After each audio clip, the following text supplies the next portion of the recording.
국민일보 같은 신문을 보면 가끔 미스바 영적 대각성 부흥회라는 광고가 나옵니다.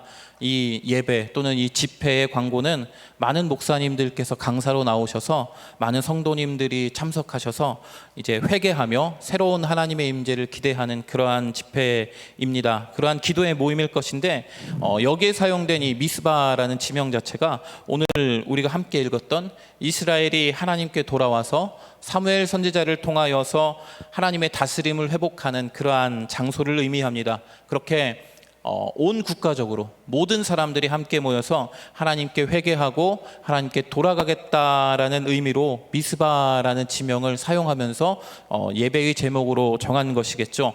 오늘은 사무엘상 7장의 말씀을 통하여서 미스바에서 이루어진 부흥을 한번 살펴보려고 합니다. 어떤 은혜가 있었는지, 어떤 부흥이 있었는지, 또는 어떤 부흥의 모습이 있었는지를 살펴보려고 하는데요. 그에 앞서서 이제 부흥이란 단어의 성경적인 의미를 한번 살펴보고 미스바에서 일어났던 일들을 이 부흥이라는 단어의 의미에 맞추어서 한번 이렇게 따져보려고 합니다. 이미 많은 목사님들께서 부흥이라는 단어의 의미에 대해서 설명을 해주셨고 오늘은 그 의미에 대해서 한 번 더 복습하는 의미에서 간단하게 짚고 그리고 본문을 비추어 보아서 어떤 부흥의 모습들이 있었는지를 살펴보는 시간을 갖도록 하겠습니다. 일반적으로 우리가 생각하는 부흥은 저에게 있어서는 부흥회 때의 그 부흥을 생각하게 됩니다. 제 기억 속에 남아있는 부흥회는 목사님의 말씀을 길게 듣고 또 찬양을 길게 하고 기도를 길게 하는 그런 뜨거운 예배입니다. 어릴 적에 제가 경험했던 부흥회의 강사님은 제 기억 속에는 언제나 원로 목사님이십니다. 그래서 다른 많은 강사 목사님들이 오시긴 했지만 머릿속에는 그냥 부흥회 하면 우리 원로 목사님이 떠오를 수밖에 없습니다. 커다랗게 외치는 아멘 소리, 또 뜨거운 찬양, 그리고 반복되는 찬양, 그리고 그보다 더 뜨거운 기도가 드려졌던 시간이 그 부흥회의 시간입니다. 이런 기억 때문인지는 모르겠지만 저에게 있어서 부흥이라는 단어와 연관되는 이미지는 성령의 충만함, 뜨거운 찬양, 또 뜨거운 기도, 이런 것들이 부흥회와 연관이 되고 있습니다. 그래서 부흥은 뜨겁게 기도하는 것이구나, 또는 뜨겁게 찬양하고 하나님의 말씀을 잘 듣는 것이구나라고 생각했던 적도 있었습니다. 하지만 성경에서 말하고 있는 부흥의 의미는 이것보다 훨씬 더 넓은 의미로 생각할 수 있을 것입니다.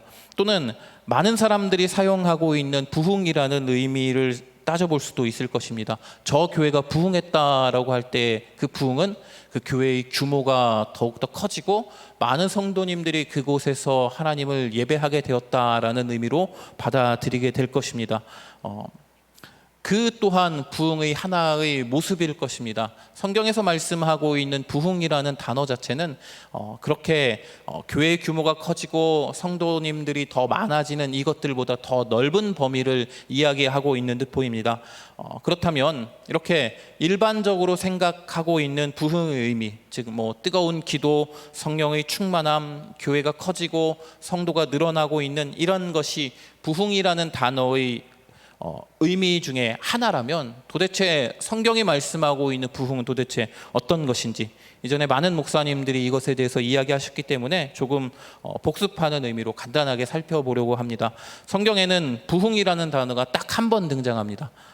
우리말로도 딱 한 번 등장하고요, 히브리어로 찾아보아도 딱 한 번밖에 등장하지 않는 단어입니다. 부흥이 등장하는 본문인 하박국 3장 2절의 말씀을 우리 같이 한번 읽어보도록 하겠습니다.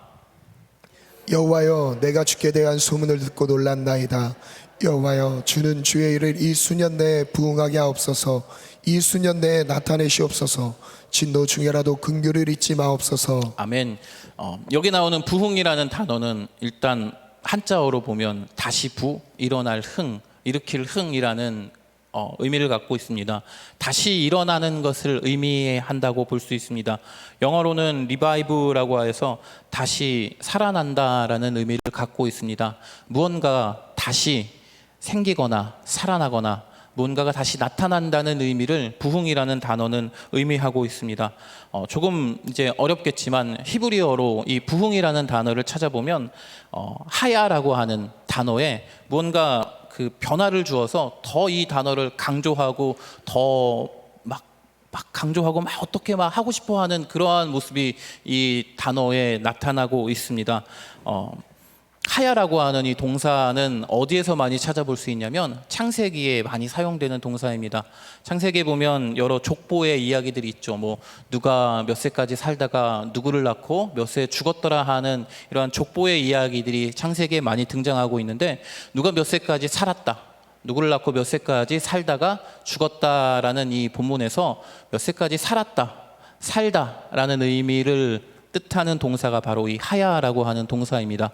그런데 우리가 살펴보셨던 이 하박국 3장 2절에서 나타나고 있는 하야라는 동사는 어떻게 변화되냐면 하이예후라는 동사로 변화가 됩니다. 그래서 누군가가 이렇게 살다라는 의미에서 더 막 이거를 강조하고 싶어하고 더 이것을 막 반복하고 싶어하고 더, 그러니까 그냥 사는 것이 아니라 완전히 죽어있던 무언가가, 정말로 죽음 직전에 있었던 무언가가 다시 살아나는 듯한 그러한 의미를 가지고 있습니다.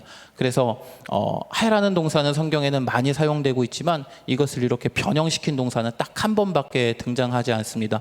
그래서 부흥이라는 단어 자체를 살펴보면 살아나도록 만들다, 거의 죽었던 것을 다시 살리다라는 의미로 사용되고 있는 것입니다.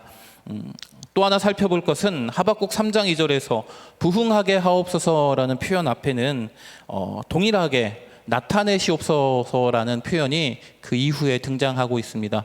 주의 일을 수년 내에 부흥하게 하옵소서, 주의 일을 수년 내에 나타내시옵소서라고 이렇게 같은 의미의 표현을 다른 단어를 사용하여서 나타내고 있습니다. 그러므로 무언가 다시 살아나게 한다는 부흥하게 하옵소서라는 의미와 그 밑에 있는 나타나게 하시옵소서라는 의미가 동일한 것으로 볼 수 있습니다. 그러므로 부흥이라는 것은 없었던 것, 사라졌던 것, 희미해졌던 것들이 다시 나타난다라는 것으로 생각할 수 있고요.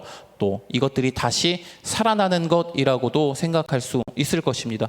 그렇다면 무엇이 다시 나타나고 무엇이 다시 살아나느냐? 하박국에 있는 말씀을 보면 앞에는 주의 일을 부흥하게 하옵소서, 주의 일을 나타내시옵소서라고 기록하고 있기 때문에 주님의 일, 하나님의 일, 하나님의 뜻이구나라고 우리는 생각할 수 있습니다. 아마 지난주에 동현 목사님이 이와 같은 설교를 이제 하셨던 것으로 기억하고 있고, 같은 의미로 오늘 복습하는 의미로 말씀을 드리고 있습니다. 결국 부흥이라는 단어는 하나님의 뜻, 하나님의 일이 사라져버린 곳이나 없는 곳에 하나님의 뜻과 일이 다시 살아나는, 다시 나타나는 것을 의미하는 것입니다. 앞에서 말씀드렸다시피 부흥에서 경험했던 뜨거운 기도, 또 찬양, 성령의 충만하심이 그 예배를 통하여서 나에게 회복되었다면 그것이 하나님께서 나에게 원하시는 것이기에 나의 삶에 하나님이 원하시는 뜨거운 기도, 성령의 충만함이 다시 나타나게 되었구나, 부흥의 모습으로서 성령의 충만함이 나에게 드러났구나, 나에게 뜨거운 기도가 나타났구나 라고 설명할 수 있을 것입니다. 또 교회가 부흥했다라는 의미에서 교회의 규모가 성장하고 많은 성도님들이 함께 예배한다라고 보았을 때에는 하나님께서 원하시는 교회가 더욱 성장하고 많은 이들이 주님께로 돌아오는 일들이 나타났기 때문에 부흥의 모습으로서 교회가 성장했구나, 많은 성도님들이 다시 하나님께로 돌아왔구나라고 설명할 수 있을 것입니다. 사라지고 희미했던 하나님의 뜻과 일하심이 다시 살아나고 나타나는 것이 부흥이다라고 말씀을 드렸습니다. 그렇다면 이 부흥이라는 의미 자체를 가지고 이제 성경의 여러 본문들을 살펴볼 수 있을 것입니다. 무엇이 없었고 무엇이 사라졌고 무엇이 희미해졌는데 이스라엘 백성들이 또는 성경의 주인공들이 어떻게 하니 이것이 또 나타났고 또 이것이 다시 살아났다라고 한다면 그 또한 부흥의 모습이라고 이야기할 수 있는 것입니다. 그래서 오늘은 함께 읽으셨던 사무엘상 7장의 말씀들을 가지고 이 말씀 안에서는 무엇이 없었고 무엇이 나타났는지, 어떠한 부흥의 모습이 드러났는지를 한번 살펴보려고 합니다. 함께 읽었던 사무엘상 7장에 나타난 이스라엘의 예배는 하나님의 언약궤를 돌려받는 것으로부터 시작이 됩니다. 사무엘상 5장과 6장에서는 이스라엘과 블레셋의 전쟁에서 이스라엘이 하나님의 언약궤를 가지고 전쟁에 참여하는 모습이 등장합니다. 하나님의 임재하심, 하나님의 함께하심을 의미하는 그 약속을 상징하는 언약궤가 이스라엘 백성과 함께 있는다면 그 전쟁은 승리할 수밖에 없는 것이겠죠. 이전에 계속해서 언약궤를 가지고 전쟁터에 나가면 블레셋과의 전쟁에서 항상 승리했기 때문에 이스라엘 백성들이 전쟁에서 불리해지자 야 언약궤를 가져와라 라고 하면서 승리를 이제 확신하면서 전쟁에 임합니다. 그러나 이스라엘 백성들이 가지고 있던 그 범죄함, 그 죄악됨들이 너무 심하였기 때문에 언약궤가 있음에도 불구하고 블레셋이 이스라엘로부터 승리하는 모습이 나타나고요. 언약궤마저 블레셋에게 빼앗겨버리는 장면이 사무엘상 5장과 6장에 기록됩니다. 그래서 블레셋의 신을 모시는 다곤 신전에서 다곤이라는 신을 모시는 신전에다가 언약궤를 이렇게 블레셋 사람들은 보관해 놓는데 하룻밤이 지나자 블레셋의 다곤 신상이 언약궤 앞에 엎드려져 있는 모습이 등장합니다. 블레셋 사람들이 깜짝 놀라서 자신들의 신상을 다시 일으켜놨지만 다음 날이 되었을 때 블레셋 다곤 신의 목과 팔이 잘려져 있고 하나님의 언약궤 앞에 엎드려져 있는 모습이 나타납니다.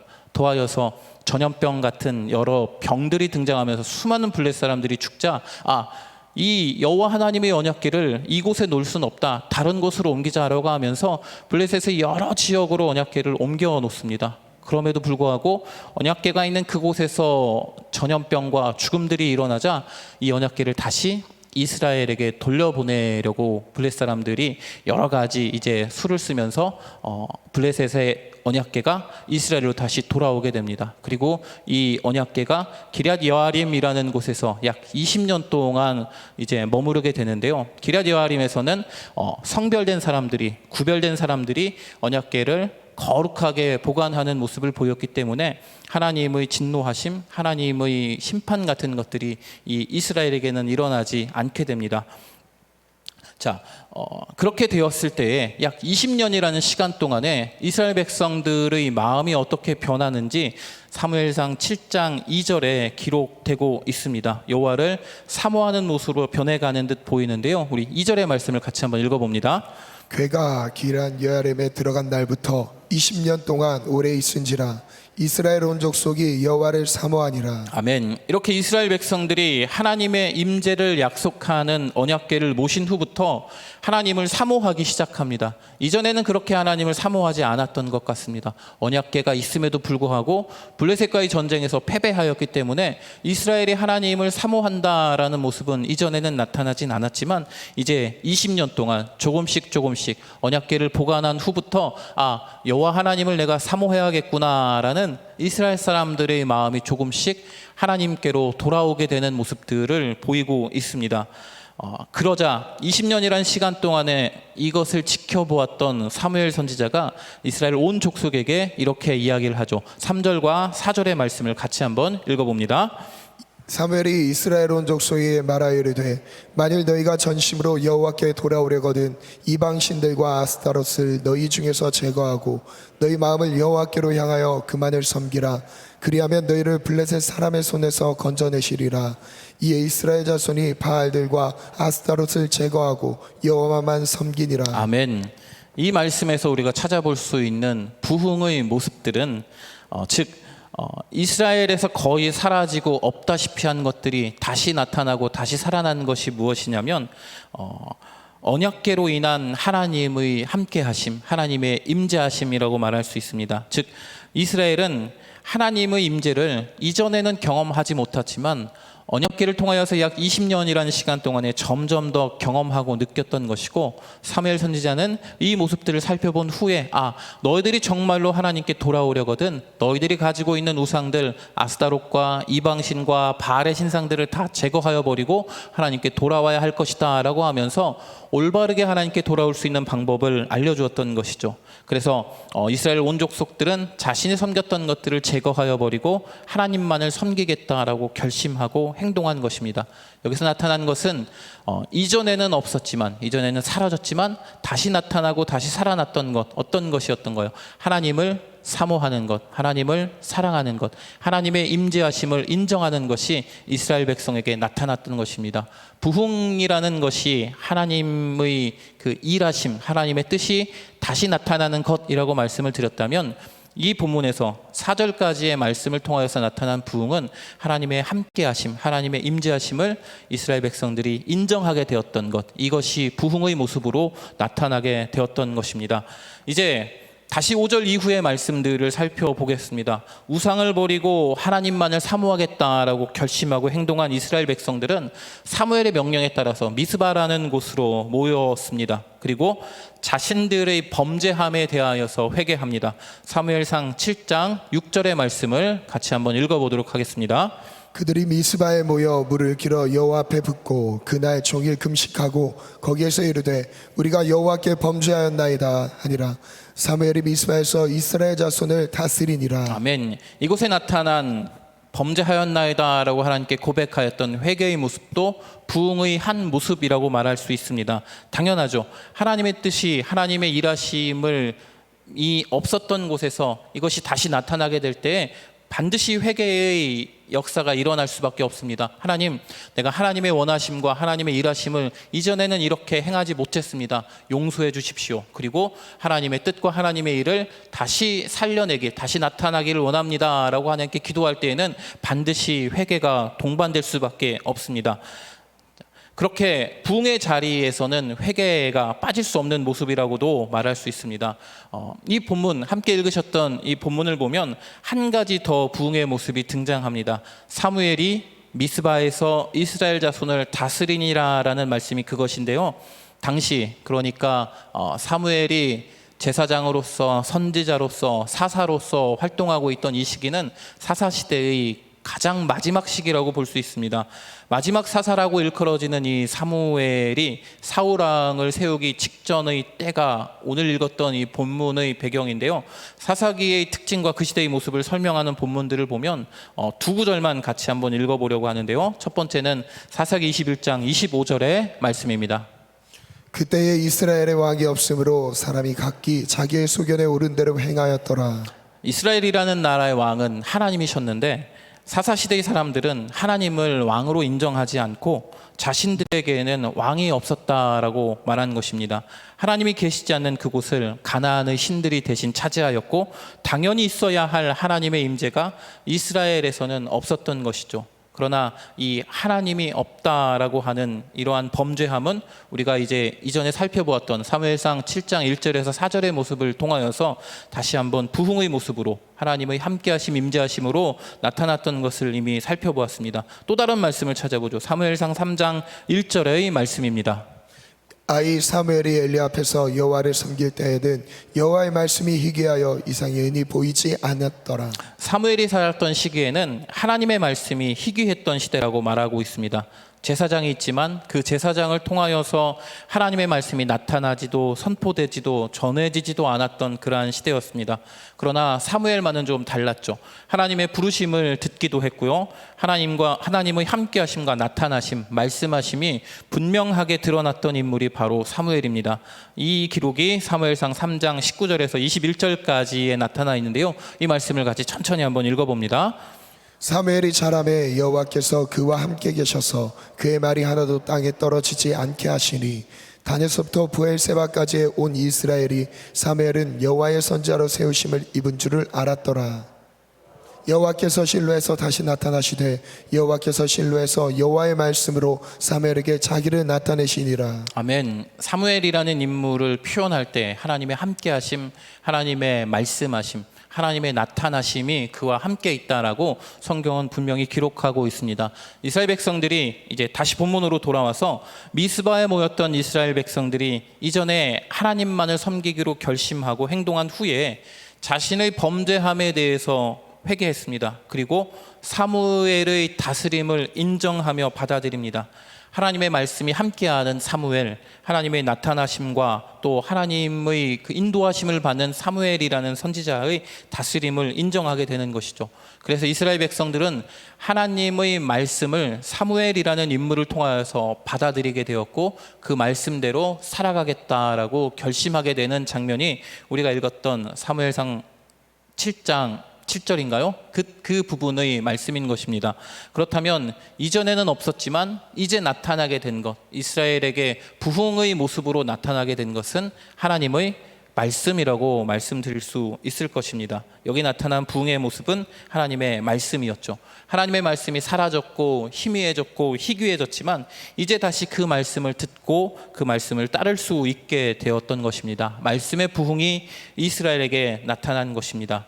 하나님의 임재, 하나님의 말씀이라는 부흥을 경험한 이스라엘 백성들은 이제 하나님께서 우리를 지키실 것이다, 우리를 보호해 주실 것이다 라고 생각했을 것입니다. 어려움과 고통 없이 우리는 살아갈 것이다 라고 이스라엘 백성들은 생각했을지도 모르겠습니다.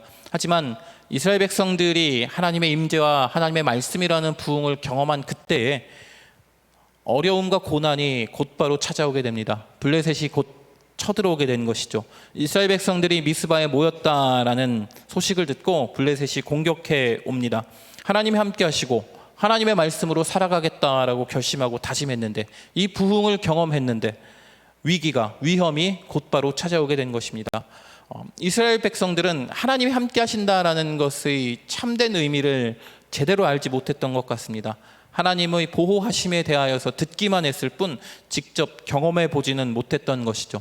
두려움에 빠진 이스라엘 백성들은 하나님과 가장 가까이에서 살아가는 사무엘 선지자를 의지했고, 사무엘은 9절의 말씀과 같이 행동하게 됩니다. 사무엘상 7장 9절의 말씀을 같이 한번 읽어보도록 합니다. 사무엘이 젖 먹는 어린 양 하나를 가져다가 온전한 번제를 여호와께 드리고 이스라엘을 위하여 여호와께 부르짖음에 여호와께서 응답하셨더라. 아멘. 정말로 급박한 상황이죠. 블레셋 사람들이 쳐들어오고 있는 그때에 사무엘은 먼저 하나님을 찾습니다. 젖 먹는 어린 양을 가지고 와 그냥 번제도 아닌 온전한 번제를 하나님께 드린 것이죠. 블레셋이 쳐들어오는 그 순간에 사무엘은 자신들이 경험한 하나님의 함께하심, 하나님의 임재하심이라는 부흥의 모습을 의지했습니다. 그 결과 이스라엘 백성들이 경험하게 된 것은 7장 9절 마지막에 있었던 것처럼 여호와께서 응답하셨더라, 하나님의 응답하심을 경험하게 됩니다. 큰 우레를 바라셔서 블레셋을 쫓아내시고 이스라엘은 그 뒤를 추격하여서 커다란 승리를 이루게 됩니다. 우리는 이 새벽 시간에 사무엘상에 있는 7장에 있는 말씀들을 살펴보았습니다. 이 부흥이라는 단어의 의미에 대해서 먼저 살펴보았고요. 그리고 하나님의 뜻과 일하심이 없거나 사라진 상황에서 이를 다시 회복하고 살려내는 것이 부흥의 성경적인 의미다라고 말씀을 드렸습니다. 그리고 이 의미를 가지고 사무엘상 7장의 말씀들을 살펴보니 이스라엘에 나타난 부흥의 모습들이 하나님의 임재하심으로, 하나님의 말씀으로 나타나게 되었다라는 것을 알게 되었습니다. 그래서 본문의 부흥은 하나님의 임재, 하나님의 말씀이라는 모습으로 나타났죠. 하나님께서 이스라엘이 하나님의 임재를 사모하고 그 말씀대로 살아가기를 바라셨지만 이스라엘 백성들의 삶에서는 그러한 모습이 사라지고 희미해지자 언약궤와 사무엘 선지자를 통하여 하나님의 임재라는 부흥의 모습을 회복하게 된 것입니다.